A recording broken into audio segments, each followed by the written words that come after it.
Қарлығын бүгінгі подкастер қауым. Бүгінгі бізде қонақта химия пәнінің оқытушысы Болатқызы Ақгүлім. Қош келдіңіз. Қош көрдік.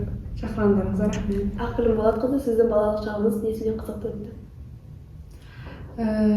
Балалық шағым қазір есейгенге қарағанда мен кішкентай кезінде өте қатты тентек болдым.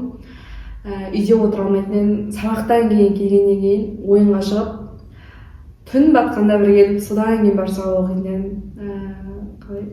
Одан бөлек ауылдың ішінде егер ойынды бастайтын адамдардың ең бірінші қатарына мен жаттым. Мамам айтатын, сен қалаға оқуға кеткеннен кейін біздің үйдің жаңа тынышталып қалды деп айтатын еді.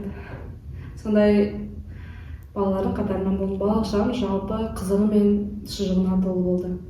Онымен қатар тек қана оймен емес, енді сабағымда жақсы болды. Мұғалімдердің сөзін тыңдайтынмын, сөйлеген кезде бөлмеуге тырысатын едім. Математика жалпы бүкіл осы өзімнің қазіргі оқып жатқан бағытым бойынша жақсы оқыдым деп айтсам болады. Сіздің осы мамандыққа келуіңізге кім себепкер болды?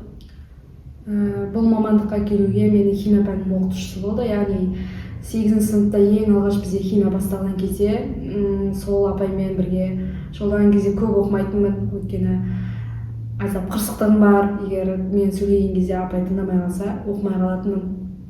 Сондай сәттердің бірінде осы 8 сынып бітіруге жақын апаймен спортласқан едім. Апай, мен де ертең өскенде сіз сияқты химия пәнінің оқытушысы боламын, қатал боламын. Сіздің немереңізге 2 қою үшін осы педагогика мамандығына түсейін едім деп айтқам. Соның әсерінен бір жағынан өсе келе өзім осы мұғалімдік саласына деген, осы бағытқа деген талпынысымды байқадым. Сондықтан бір жағынан да мұғалімді, екінші жағынан өзімнің де ішкі түйсігіме сенім десем де болады. Студенттік кезде болған ең қызықты оқиғаңыз қандай? Студенттік кезде жалпы көптеген спорттық шаралар болады. Сондайлардың барлығына белсене қатысуға тырысатынмын.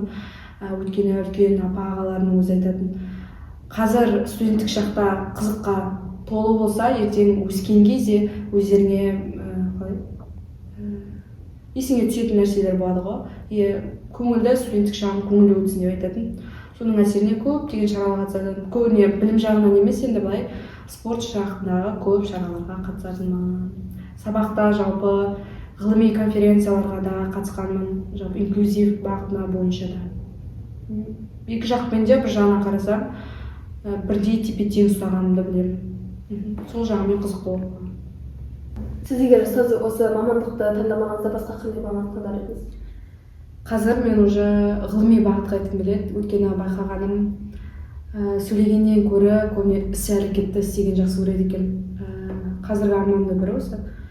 Алла қаласа, магистратурам осы ғылыми бағытта, яғни биологиялық инженерия бағытында бастағым келеді. Себебі өзім химия оқытушысы болғанмен де екінші мамандығым биология болғандықтан қазір сол салаға көптеп бағыт қойдым.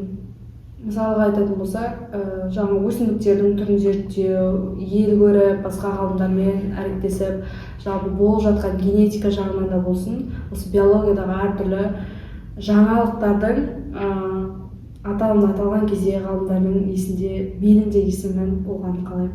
Сондықтан да қазір сондай бағытқа көп көңіл бөлемін. Мен болашақта Еуропа елдерін аралағым келеді. Сізді қандай елдер қызықтырады, қандай елдерге саяхаттағыңыз келеді? Ең бірінші саяхаттағым келетін елдердің бірі ол Қытай. Яғни маған оның инфрақұрылымы мен табиғат жағынан ұнайды. Одан бөлек жалпы ғылыми жағынан дамығанда ең алғашқы елдердің үштіктің қатарына осы бізде Қытай мемлекеті кіреді.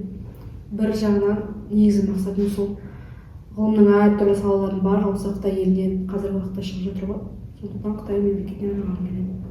Жалпы асыл мен де саған сұрағым бар да сіздерге мысалы мен 2 пәнде беремін ғой. Сонда ең қызықтыратын сұрақ осындай тәрбиешілік мамандығына сендер қалай келдің осы? Мені сол жағынан сені қызықтырасың. Мысалы сабаққа өте қатты белсендісің ғой. Сондықтан бір жағынан интервью алғанда сол сұрағым көкейімде тұр еді. Айтып жіберсең.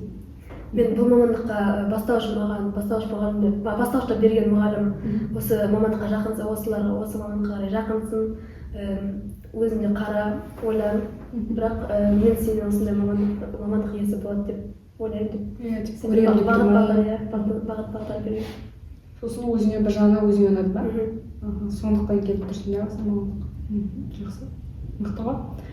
Менде де сол, өзімнің бағана айтып кеткендей оқытушым сенікі сияқты менде де химия пәнінің оқытушым жете білуімен бір жағынан өзімнің сол ойыммен осы мамандыққа келдім. Бүгінгі подкаст шақырғандарыңызға көп рахмет.